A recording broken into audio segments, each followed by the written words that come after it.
మేడిగడ్డ పోతాము, బూరుగడ్డకు పోతాం, బొందలగడ్డకు పోతాం. ఏ తోకమట్టున్నది మేడిగడ్డ అక్కడ. మేము మేడిగడ్డ పోతాం. ఏం బిక్తాం మేడిగడ్డ అక్కడ పోయి? ఎందుకు పోతున్నాం మేడిగడ్డకు? ఒక 2-3 పిల్లర్లు కుంగిపోయినాయి. మేము మేడిగడ్డకు పోతాం, బొందలగడ్డకు పోతాం. ఇదే రాజకీయమా? కాళేశ్వరం అవినీతి మీద ఏదో ఆయన ఎంత అల్కగా మాట్లాడుతుండే, ఏముందా 4-5 పిల్లర్లు కుంగిపోయినాయని.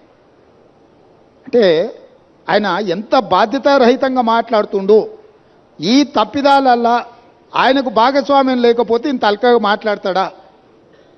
ప్రతిపక్ష నాయకుడిగా ఇదేనా మీ వ్యవహారము? ఇవాళ నీళ్లు నింపలేదు కాబట్టి మిగతా మిగిలినాయి. నీళ్లు నింపితే అది ఉంటుందా, ఊడుతుందా, ఏమైద్దో తెలుస్తుంది. నీళ్లు లేకుంటే మన ఇంటి మీద నీళ్ళ ట్యాంక్ ఉంటే అది ఒకవేళ కారుతుంటే పగిలేటట్టు ఉంటే మనం నీళ్లు తీసేస్తే అది అట్లా కొంతకాలం కనిపిస్తుంది. నీళ్లు నింపితే 2 రోజులకు అది కూలిపోతుంది. సేమ్ ఈరోజు మేడిగడ్డ బ్యారేజ్ కానీ సుందిళ్ళ కానీ అన్నారంలో నీళ్లు నింపలేదు. నీళ్లు నింపితే పెను ప్రమాదం పొంచి ఉన్నది. నీళ్లు నింపినామంటే అంత కొట్టుకపోతుంది. ఈరోజు నీళ్లు లేకుంటే ఎండబెట్టినాం కాబట్టి అది అట్లా నిలబడి ఉన్నది. అది ఏ క్షణమైనా కుప్పగూలడానికి సిద్ధంగా ఉంది. మీరే కళ్ళతో చూసినారు.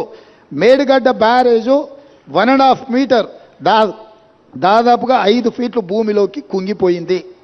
ఇది మేము చెప్పడం లేదు, సాంకేతిక నిపుణులు చెప్తున్నారు. కళ్ళకు గట్టినట్టుగా పగుళ్ళు కనిపిస్తున్నాయి. కాంక్రీట్ స్ట్రక్చర్సు అంత వర్టికల్గా క్రాక్స్ వచ్చి ఉంటే దాని ఒక చిన్న సంఘటన కింద మాజీ ముఖ్యమంత్రి గారు మాట్లాడుతున్నారు అని అంటే అసలు చంద్రశేఖరరావు గారి ఆలోచన, చేసిన తప్పిదాలను కప్పిపుచ్చుకోవడానికి చేస్తున్న ప్రయత్నము ఈరోజు తెలంగాణ సమాజం అంతా గమనించాల్సిన అవసరం ఉన్నది.